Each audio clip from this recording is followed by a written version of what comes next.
দেশজুড়ে তরলীকৃত petroleum gas এলপিজির সংকট যেন কাটছেই না। বাজারে বেশি দামেও মিলছে না এই গ্যাস। বাসাবাড়িতে রান্নায় এখন শুধুই হাহাকার। এক বোতল গ্যাসের জন্য কয়েকটি বাজার কিংবা দোকানে দোকানে ধর্ণা দিয়েও কাজ হচ্ছে না। জনদুর্ভোগের এমন নিদারুণ চিত্র দেখা গেছে শহরের অলিতে গলিতে। কিছুক্ষণ আগে ফোন দিলাম, 2200 টাকা নিচে গ্যাস দিতে পারবে না ওনার দোকানদার। সে বলতেছে রাত্রেবেলা পাবো, সকালবেলা দেবো। এখন লাগবে গ্যাস, এখন ডেলি অন্তত সর্বনিম্ন 2টা গ্যাস লাগে, এবং একটা গ্যাসও নাই। 2100 2000 দেয় না, 2100 নিচ্ছে, 2200 নিচ্ছে।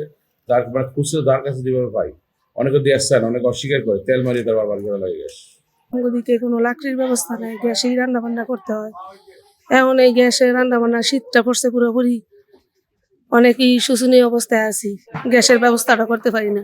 মনে করেন রান্না বসালাম, হঠাৎ করে গ্যাস চলে গেল, আবার এটা সহজ আর এখন আর হাতের নাগালে নাই যে আনতে পারি। খুচরা বাজারে 12 কেজির সিলিন্ডারের সরকার নির্ধারিত দাম 1253 টাকা। গত 2 সপ্তাহ ধরে দাম বেড়ে 1800 থেকে 2000 টাকাও ছাড়িয়েছে। চড়া দামেও খুচরা দোকানে মিলছে না এলপিজি সিলিন্ডার।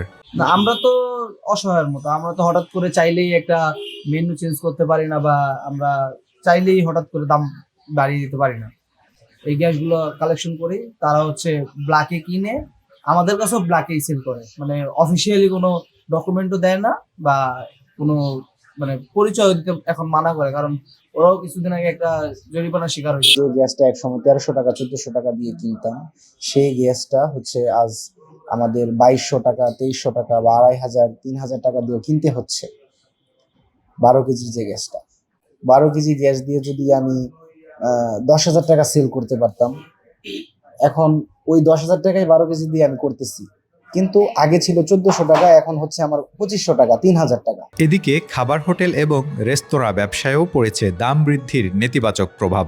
ব্যবসায়ীদের অভিযোগ, এলপিজি সিলিন্ডার বাড়তি দামে বিক্রির সঙ্গে জড়িত কিছু অসাধু চক্র, যার ফলে এলপি গ্যাস কিনে রান্নায় ব্যয় বাড়ছে রেস্তোরাঁগুলোতেও। বুঝে নেন, 1352 টাকার সিলিন্ডার 2500 টাকার নিচে নাই, 3000 টাকা আমাদের কিনতে হয়েছে। যে যেভাবে পারছে সেইভাবেই কাস্টমার থেকে ওই রিটেল ব্যবসায়ীরা নিয়ে নিছে। রিটেল ব্যবসায়ীরা বলতেছে তাদেরকে মিল মালিকরা গ্যাস বেশি দামে দিচ্ছে, মিল মালিকরা অস্বীকার করতেছে।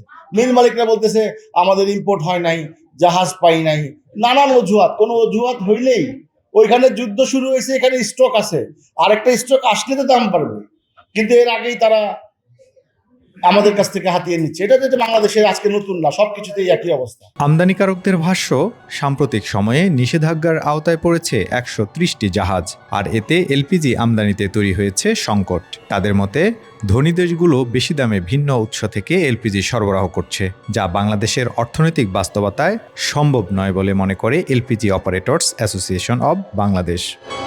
তারেক হোসেন, বাংলা নিউজ।